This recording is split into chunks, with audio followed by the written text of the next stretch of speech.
Hey guys, today was a rainy Sunday in my life.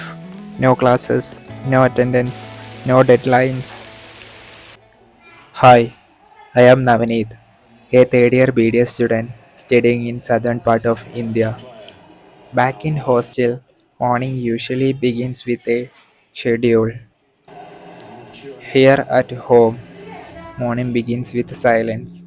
And honestly, I had missed this silence because when I come downstairs, the first thing I noticed was FIFA World Cup match featuring Argentina.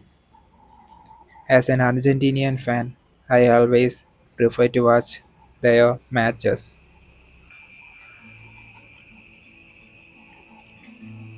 After spending a little time indoor, I stepped outside.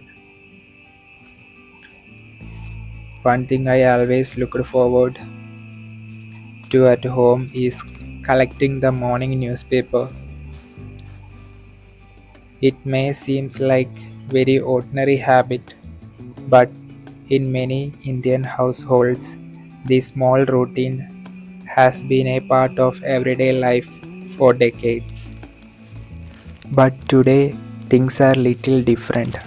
Most of us wake up and reach for our phone before we even get out of bed. News arrives instantly, videos play endlessly, notifications never stop. It's convenient, but sometimes I wonder, did we gain speed and lost the joy of slowing down? Reading a newspaper forces you to pause. You don't endlessly scroll. You don't switch from one topic to another every 3 seconds. As I finished reading, another small responsibility was collecting milk. It sounded like such a tiny task, but this little job was make a house feel alive. When you come back home, even the simplest responsibilities become enjoyable.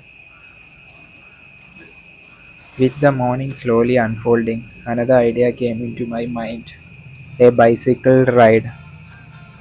I walked towards my cycle.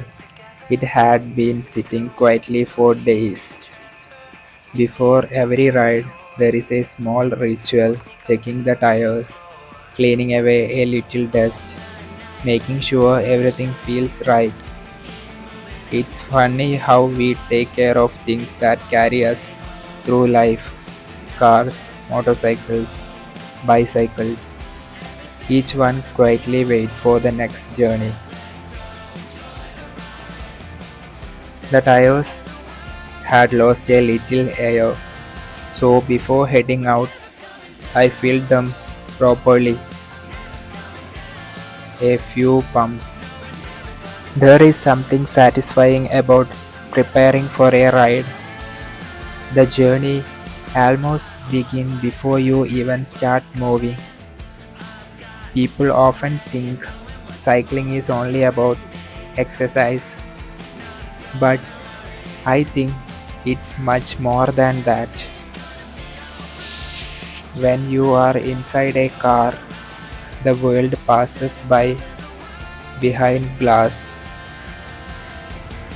On a motorcycle, everything moves quickly, but on a bicycle, you notice everything: the sound of birds, the smell after rain, the children playing outside, the neighbors greeting each other, small shops opening for the day. Life moves at a pace where nothing feels rushed. Maybe that's why bicycles have remained timeless, not because they are the fastest way to travel, but because they allow us to experience the journey itself. So, with a cool morning breeze, fresh air after the rain, and an entire Sunday waiting ahead, I climbed onto my bicycle and started riding. As I reached home, my father was outside cleaning our electric scooter. Without saying much, I joined him. Sometimes the best conversations does not happen through words. They happen while doing something together. Passing a cloth, pouring water, wiping away the dirt collected from the road. Growing up, we often don't notice these small moments, but after spending weeks away in hostel, they begin to feel different. Helping your parents in small ways doesn't feel like a responsibility anymore. Just as I were about to finish, the weather changed once again. The first few drops landed on the ground. Within moments, the rain returned. I quickly moved inside before everything became completely soaked. The monsoon has a personality of its own. One moment the sky is clear, the next moment it reminds you who really in control. Back inside the house, I realized something. I had been so busy since morning that I had not even brushed my teeth properly. It sounds funny, but that's how relaxed Sunday usually are. There are no strict schedule, no rush to leave for college, no alarm reminding you that you are late. Everything happens at its own pace. After freshening up, another familiar feeling slowly appeared. Hunger. Real hunger. The kind that arrives after a peaceful morning. And in many Indian homes, Sunday breakfast is something people quietly look forward to. As I enter the dining area, breakfast was already waiting. Soft idlis, hot sambar, fresh coconut chutney. Simple food, yet loved by millions across South India. Sometimes people from outside India ask why dishes like idli and sambar remain so popular after so many generations. Maybe the answer is simple. They are comforting, they are nutritious, and for many of us, they taste like home. One thing I realized while living in hostel is that home cooked food have a value you only understand after living away from it. When you are at home, breakfast is just breakfast. But after weeks of hostel food, even a simple plate of idli feel like a feast.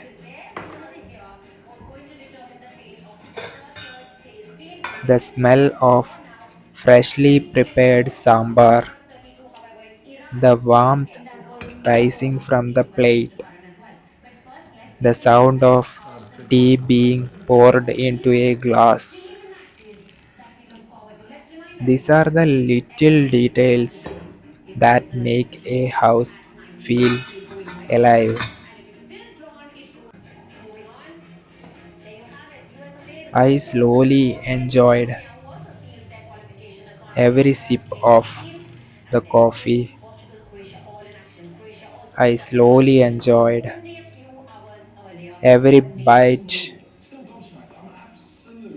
not because I was trying to eat slowly, but because there was nowhere else I needed to be. Outside, the rain continued to fall.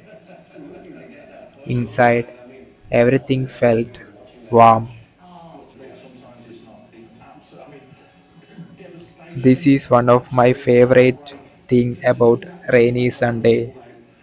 The world outside become quieter while the home somehow feel even more alive.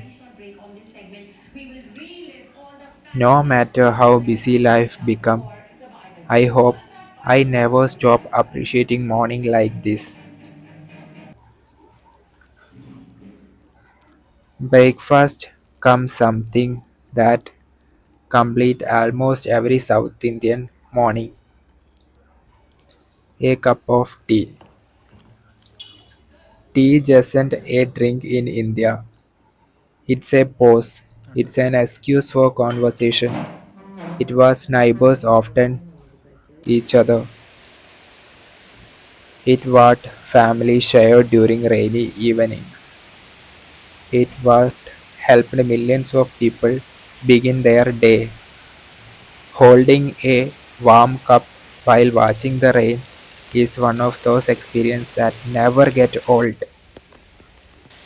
I took my tea outside and simply sat there. No phone, no music, no hurry.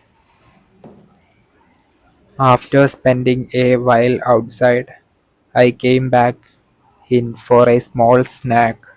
Just a handful of almond with a little honey. Nothing fancy, just a simple habit. People often think healthy eating is about expensive ingredients or complicated recipes, but in reality, good habits are usually built from small choices repeated every day. One healthy meal won't change your life, neither will one unhealthy meal. It's what we choose consistently that make the difference. As I finish the last almond, I realized the morning had quietly turned into afternoon. The rain had become lighter. The road outside looked fresh once again, and suddenly I felt like cooking something. Not because I had to, but because Sunday are perfect for trying something new. So I picked up my bicycle once again and headed towards the nearby supermarket. I only needed one thing, a packet of Maggie. Although I already know I was not going to cook it in a usual way. Living in a hostel changes the way you think about food. Most days, meals are prepared for you. You eat what's available, finish quickly, and move on to the next class, assignments, or responsibility. There is not much time to stop and enjoy the process. But today was different. Today I had both time and a kitchen. It's funny how something so simple has become part of almost every Indian household. Just one packet of Maggie. Whether it's students studying late at night, friends on a trip, children returning home after school, or someone looking for a quick meal on a rainy afternoon, Maggie somehow finds its place. Maybe that's why it feels less like instant noodles and more like a memory. With the packet in my bag, I returned home, but I had no intention of cooking it exactly as it come. I want to make it my own. The first stop was the refrigerator, a few vegetables, and some egg. Simple ingredients, nothing expensive, nothing unusual. Sometimes the best meals don't bring with a long shopping list. They begin with whatever you already have at home.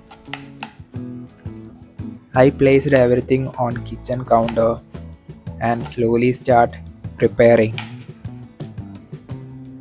The knife touched one vegetable after another, onion, few beans.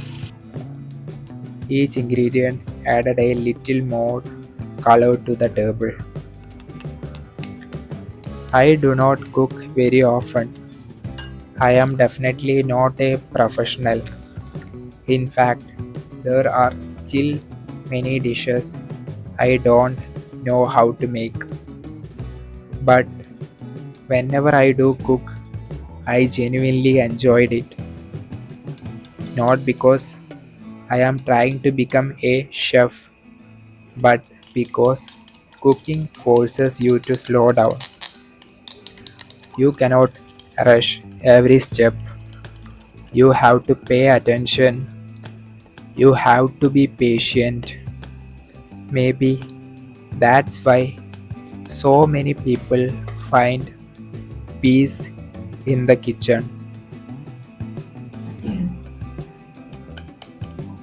Growing up in India, many of us become used to see our mothers or other family members cooking every single day, breakfast, lunch, dinner, day after day, year after year.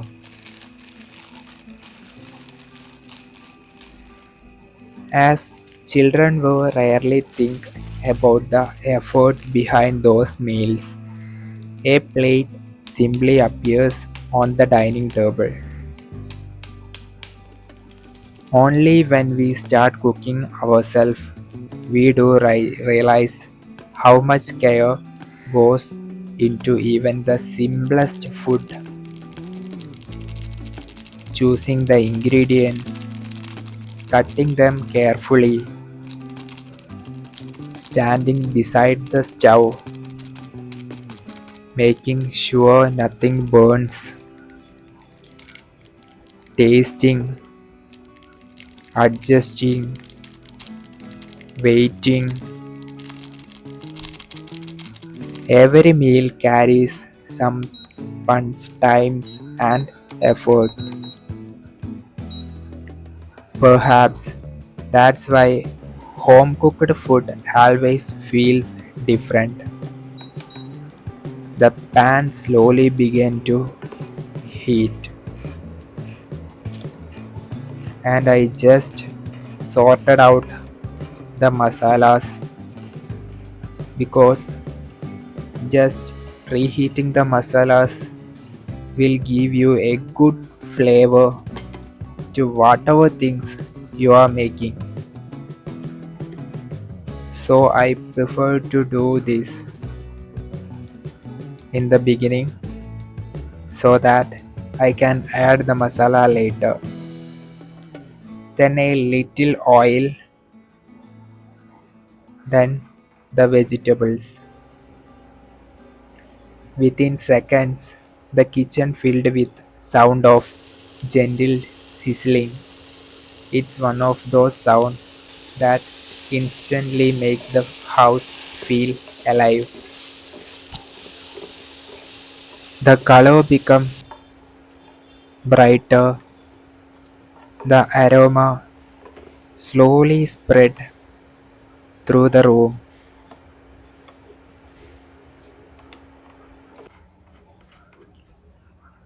Soon after, I cracked a few eggs into the pan and gently scrambled them together. It was not a complicated recipe, but somehow it already felt special.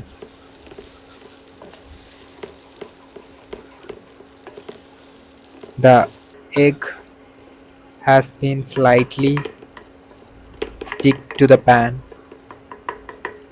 I think it is due to using of induction cooktop because as we cook in induction cooktop like this, the heat will suddenly get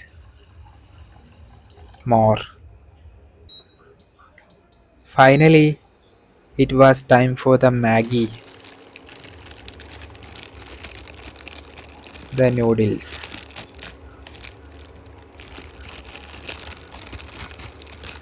The noodles softened, the masala blended with the vegetables, and everything slowly are looking forward to come together into a warm bowl. I stood there for a moment just watching it.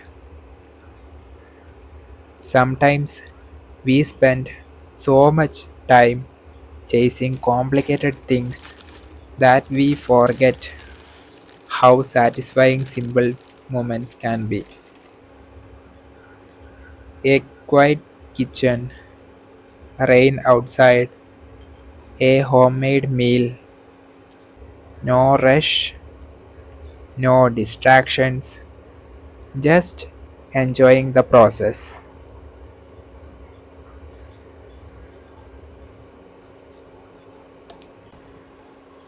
Now it was a countdown, waiting for the Maggie to be ready. While preparing the noodles, there was a slight increase in the water. So, to avoid the overcooking of the noodles, I simply moved the Maggie to another bowl so that I will get enough time for evaporating the water, excess water. Why I don't prefer to drain the water out is because if we drain the excess water, almost all the masala will be gone through it. So we prefer to evaporate it. All the masala will come to a thick gravy. It will give a special taste to the prepared noodles. So I waited for a long time and it has been almost evaporated and I get a good consistency for the noodles. After that is the mixing time. I have sorted out all the veggies and the eggs into the noodles. Here you can also add tomatoes, carrot, etc. But now I didn't add any of them because of out of stock of that items in my home. As a part of garnishing, I add some onions to it. It will increase its taste even more. With everything ready, I served it onto a bowl and looked at it and smiled. Maybe it was not restaurant quality, maybe it was not picture perfect, but I had made it myself and that somehow made it taste better before I had even taken the first bite. I carried the plate to the living room and switched on a movie. Outside, The rain still had not completely stopped. Inside, there was a warm meal, a comfortable home, and an afternoon with nowhere else to be. Sometimes people think happiness comes from traveling to new places or buying expensive things. But days like this remind me that happiness can also be surprisingly ordinary. Cooking something with your own hands, watching a movie without checking the time, eating slowly, enjoying every bite, living in the present.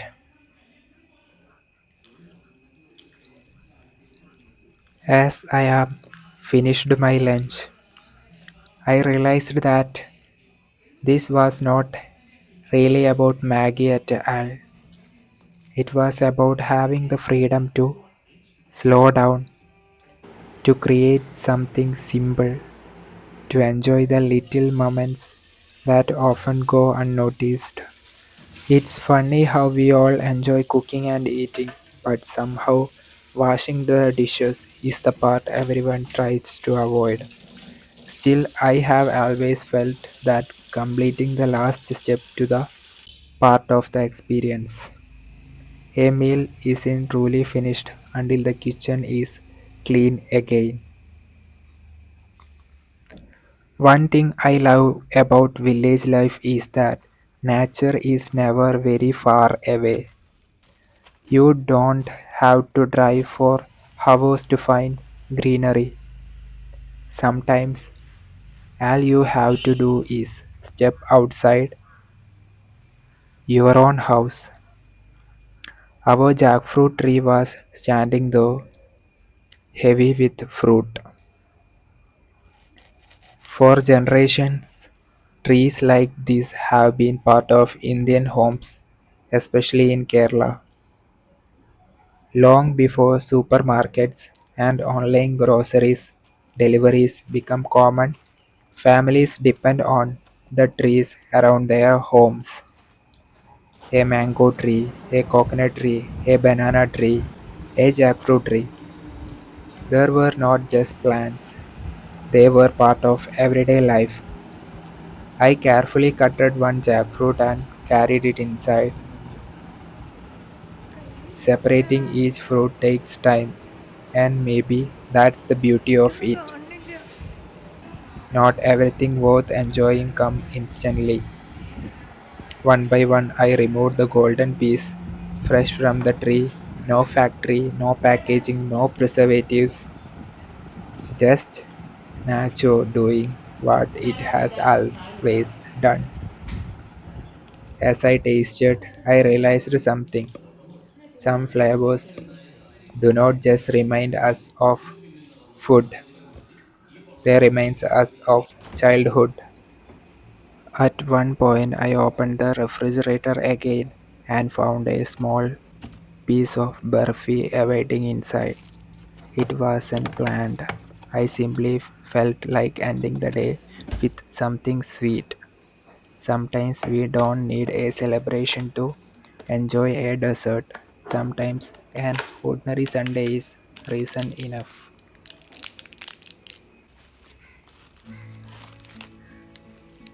Today, nothing extraordinary happened. I didn't travel to another city. I didn't climb a mountain. I didn't attend a festival. There were no dramatic moments. And yet, it became one of the most peaceful days I have had in a long time. Not every story needs a dramatic ending. Sometimes the most beautiful stories simply end with a gratitude. Thank you for spending this day with me.